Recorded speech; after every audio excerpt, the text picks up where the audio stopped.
You're watching Pedestal by Ashley Sargeant Hagan. Chapter 3. The mysterious Mr. Tastan seemed content to sleep most of the flight.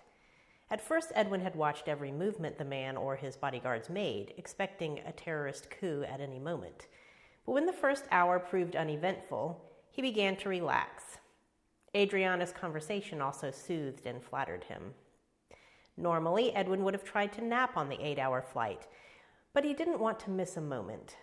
It had been a long time since he had met anyone, especially a woman, who treated him like he was, well, normal. She seemed to genuinely like him. He even dared to hope she found him attractive. "So, what brings you to London?" he asked.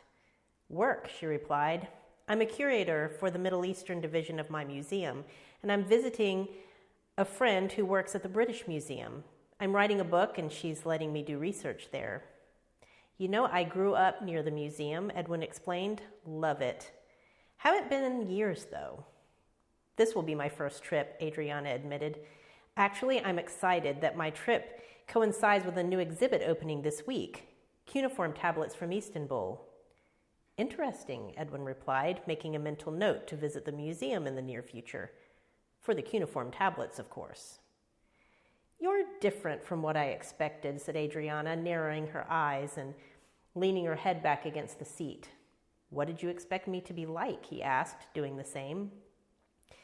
"Dr. Hanover?" he wondered. "I don't know. Arrogant, maybe. Self-absorbed." "Thank you." She laughed. "Well, you're famous. Famous people can sometimes be..." "Yeah, I know," he agreed. "Think they're better than everyone else.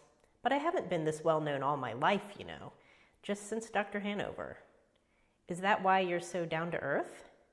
Edwin considered the question. Down to earth. I like that. Am I down to earth? "I've been around famous people all my life," he admitted, "because of my parents." She nodded. Edwin's mother, Portia Valentine, was an actress who in her heyday had had almost as much of a fan following as her son now had.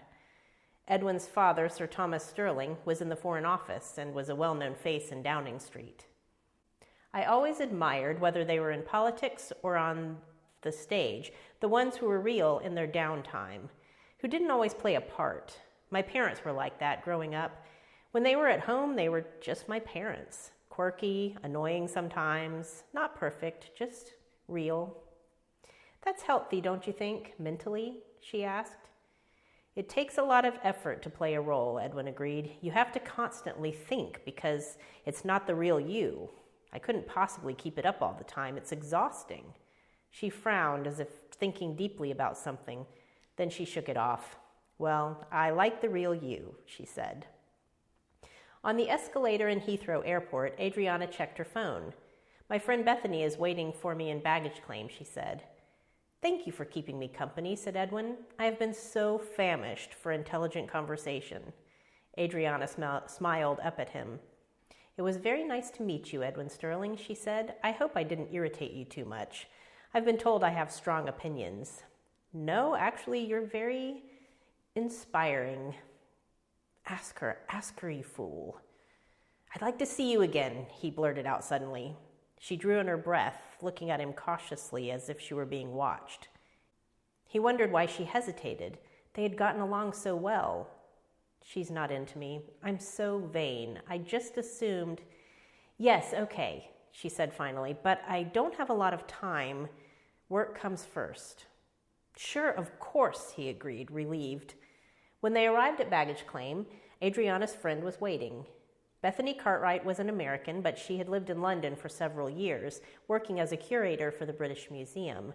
She was slightly plump and wore no makeup, and her blonde, frizzy hair hadn't seen the inside of a salon in months. As they approached, her blue spectacled eyes widened and her mouth fell open slightly. Around her on every side, other people did the same.